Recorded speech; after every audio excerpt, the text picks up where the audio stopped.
अगर आज आपने सही रूप से समझ लिया होता तो आज लाखों लाख लोगों को बोरा पहनने की इतनी मेहनत करने की क्या जरूरत थी। लेकिन ये जगत है, भगवान की दुनिया है, कोई न कोई आएगा। जब मानव जाति भटक जाती तो रास्ता दिखाने वाला कोई टीचर, ट्यूटर, मास्टर सब नहीं होते। अंग्रेजी सब नहीं जानते, मास्टर कोई है, विद्यार्थी बहुत होते। ये माया का देश, यहाँ भूलने वाले ज़्यादा हैं, ज्ञानी लोग कम होते। आज आपका हिंदू धर्म कहाँ खड़ा, सोच रहे हो आप? मुसलमानों की बात अभी छोड़ो, यहाँ तो कोई मुसलमान है नहीं, और अभी बांदा के मुसलमानों को सुनाना भी नहीं है। अभी बांदा के मुसलमान भाइयों को सुनाने का समय 8 या 10 बरस के बाद आ रहा। कै बरस 8 या 10 बरस के बाद। आप कहोगे बाबा तब तक तो हम मर ही जाएंगे। मर जाओगे क्या? हिमालय टूट जाएगा, आसमान गिर जाएगा।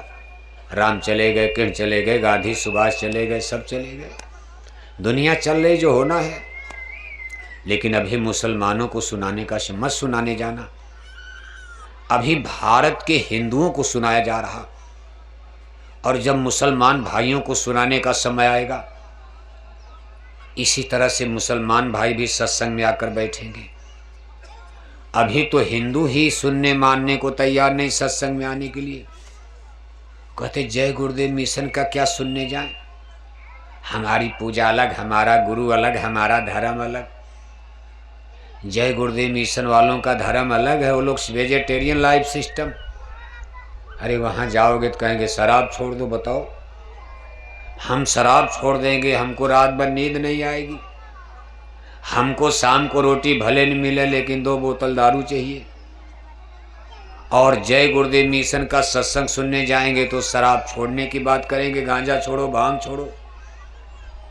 बताओ, ये गांजा तो भगवान भोले की जड़ी है, हर हर महादेव करके फूंक मार दिया। ये भगवान शंकर का प्रसाद भी जय गुरुदेव मिशन वाले छुड़वा रहे हैं। हम उनकी कथा क्यों सुने? हमारा यही पूजा ठीक है। क्या पूजा?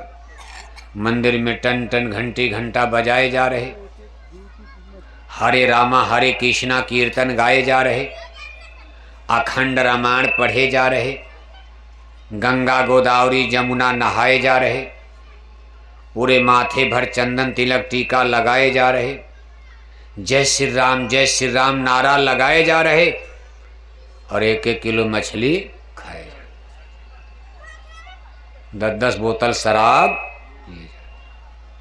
1-1 किलो अंडा खाए जा रहे।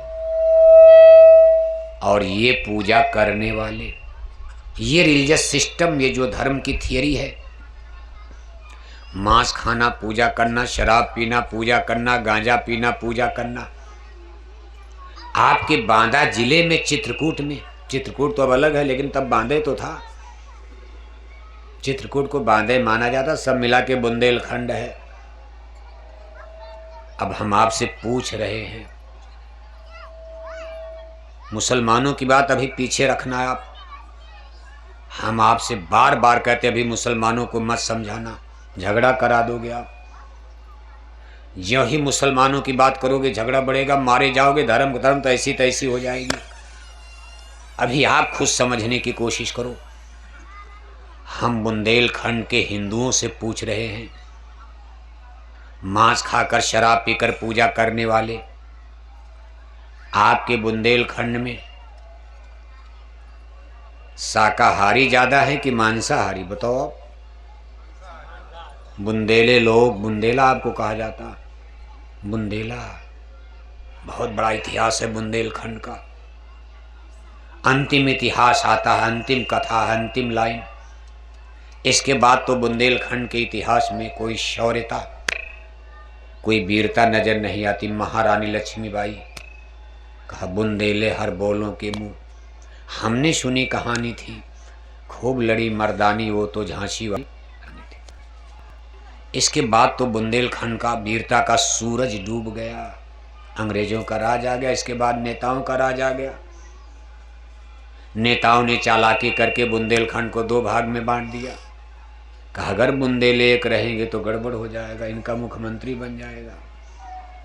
आधा बांट करके उत्तर प्रदेश कर दिया, आधा ले जा करके मध्य प्रदेश में कर दिया। छतरपुर, सागर, दाहोद, दमोह, उधर का इलाका टीकम उकमगढ़ देखो ले जा करके बांट दिया मध्य प्रदेश में।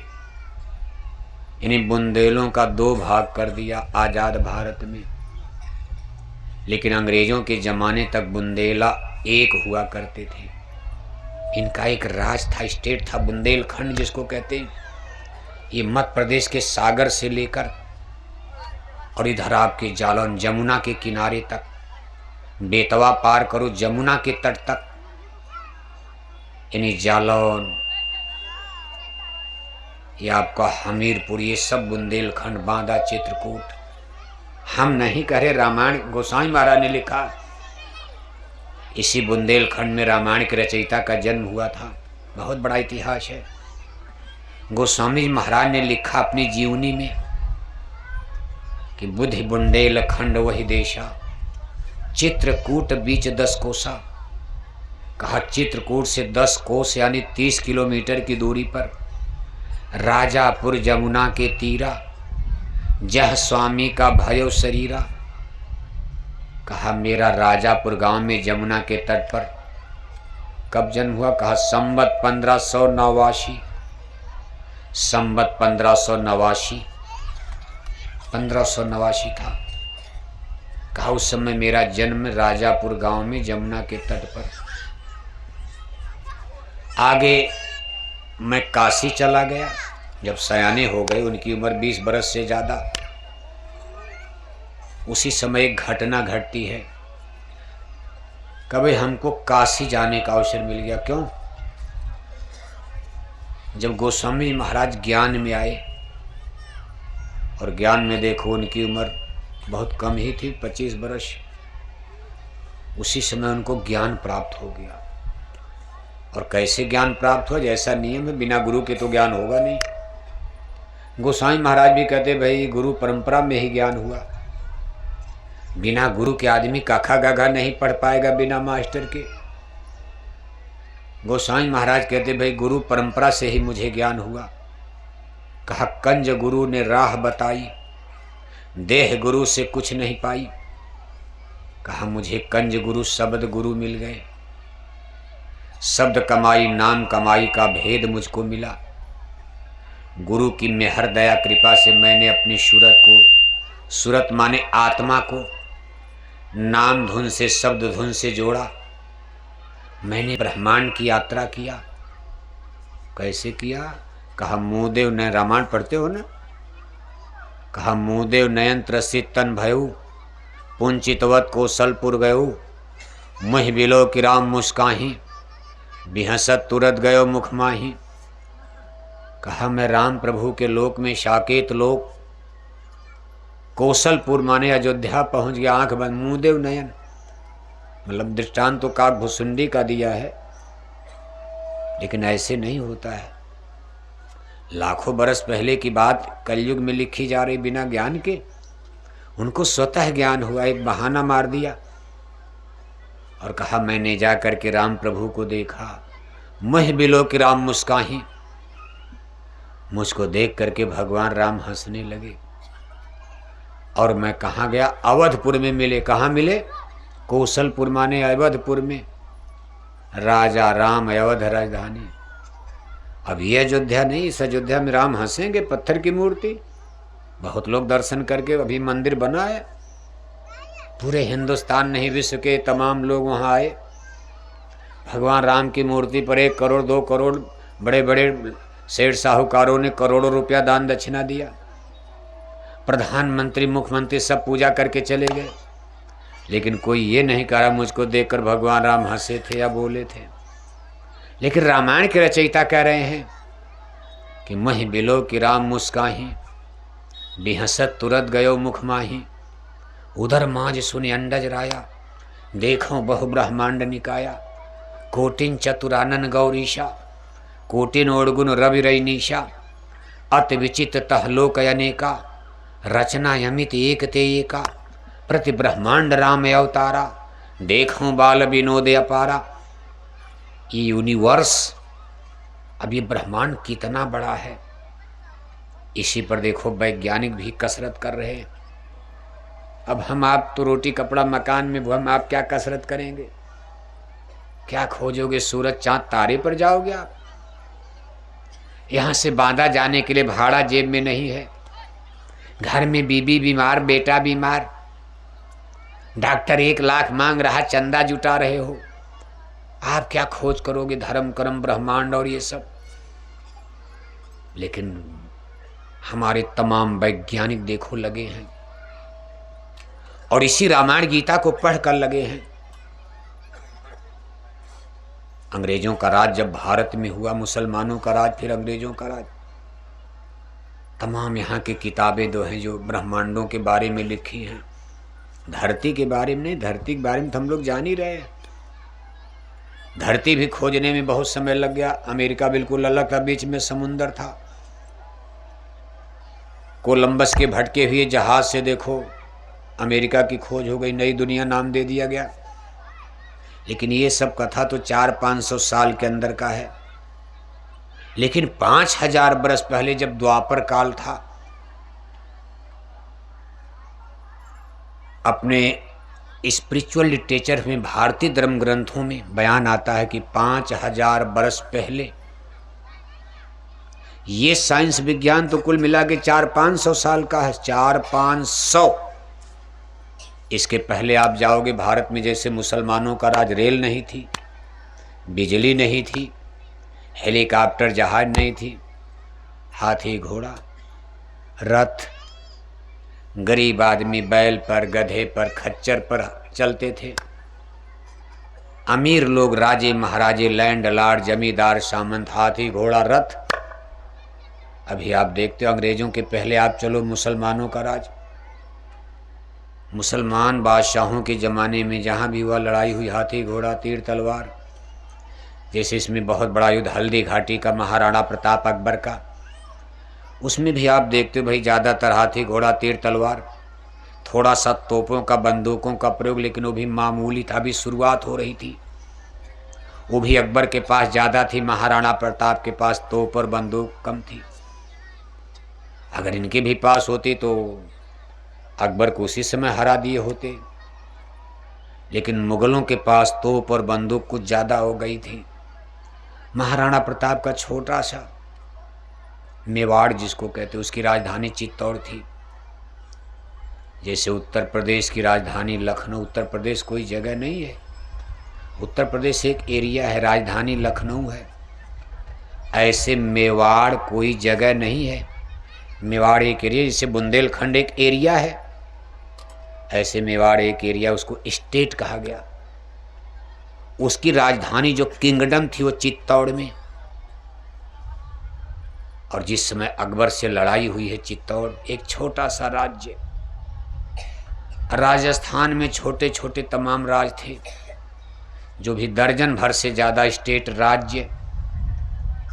अब सब लोगों ने देखो मुगलों से एग्रीमेंट, समझौता कर लिया, दोस्ती भी कर लिया। कितने लोगों ने तो शादी रिश्ता नाता कायम कर लिया, कहा महाराज ठीक है, हमारी बहन बेटियां दिल्ली जाएंगी, आपसे शादी होगी, महल में ले जाओ।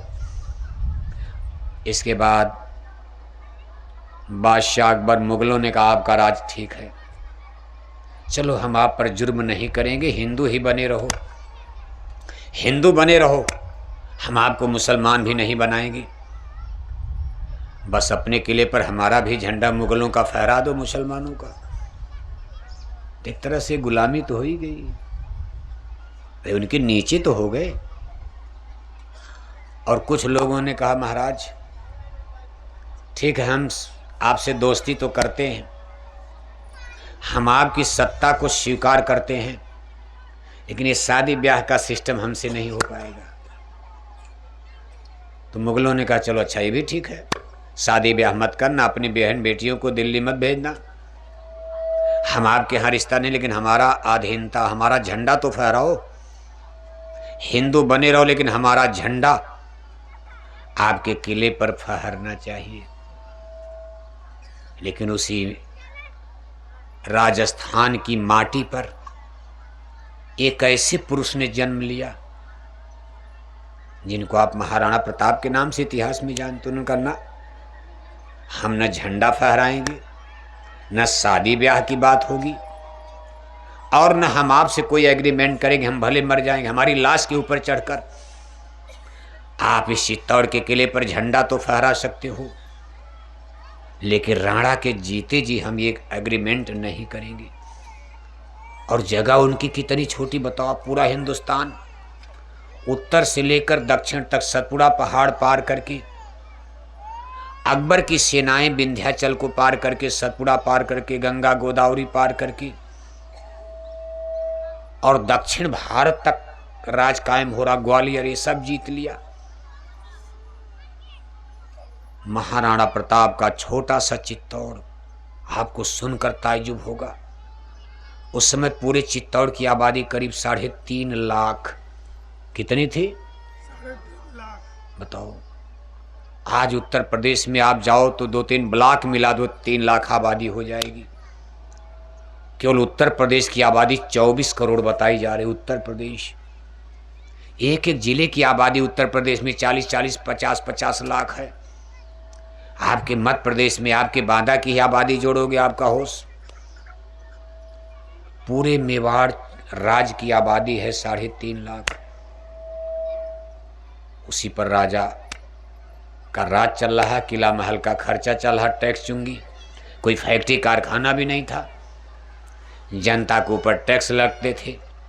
उसी से राजाओं के महल का सब खर्चा, मिलिट्री फौज का भी खर्चा, तनख्वाह भी देना। अब जब आबादी इतनी कम है, प्रजा कम है, तो कितना टैक्स आएगा बताओ। अगर मान लो 1 लाख की सेना बना ली जाए तो खर्चा कहाँ से आएगा? 1 लाख आदमी को भोजन, 1 लाख आदमी को वर्दी, 1 लाख आदमी को तलवार, 1 लाख की सेना को तनख्वाह देना कठिन हो जाएगा। स्वाभाविक है 3.5 लाख का जिसका स्टेट राज्य है छोटा सा, उसकी मिलिट्री पावर कमजोर रही होगी। महाराणा प्रताप के लिए 10,000 की फौज बनाना कठिन था। उधर दिल्ली में जिनसे वो मुकाबला करने जा रहे हैं, दिल्ली के बादशाह अकबर की फौज लाखों में है, लाखों में। और जो तमाम राजा, हिंदू राजा साथ दे, उनकी भी 10-20 हज़ार की फौज मिल जाती थी। जब लड़ाई होती थी ये लोग अपनी अपनी कोई न कोई टुकड़ी भेजते थे। जैसे हल्दी घाटी की लड़ाई में आमेर जयपुर के राजा मान सिंह अपनी फौज लेकर पहुंचे, और भी तमाम राजा महाराजा अपनी अपनी 2-4 हज़ार की सेना वहां भेजे। अकबर की सेना बहुत बड़ी हो गई, लेकिन जो भी हुआ, लेकिन कुल मिलाकर के धर्म का ही झगड़ा था, धर्म का ही झगड़ा। अगर सही मायने में देखा जाए तो इसको एक धर्म युद्ध कहा जा सकता है। महाराणा प्रताप को यही चिंता रही होगी, भाई अगर ऐसा हो गया, मान लो भारत में अगर कोई नहीं खड़ा होगा तो फिर होगा क्या? धर्म का रूप ही बदल जाएगा। लोगों ने बड़ी कुर्बानी दिया, बड़ी मेहनत किया, आगे चल करके थे। औरंगजेब का जमाना आते आते महाराणा प्रताप तो बहुत सफल नहीं हो पाए। अंत में महाराणा प्रताप जंगल चले गए, घास की रोटी भी खाए, क्या लड़ते। खैर अकबर मार नहीं पाए, बंदी भी गिरफ्तार नहीं कर पाए, महाराणा प्रताप अपनी मौत से मर गए। लेकिन आगे चल करके जब कुछ समय बीतता है तो उत्तर भारत में सिख गुरु शाहिबानों की 10वीं पातशाही गुरु गोविंद सिंह जी महाराज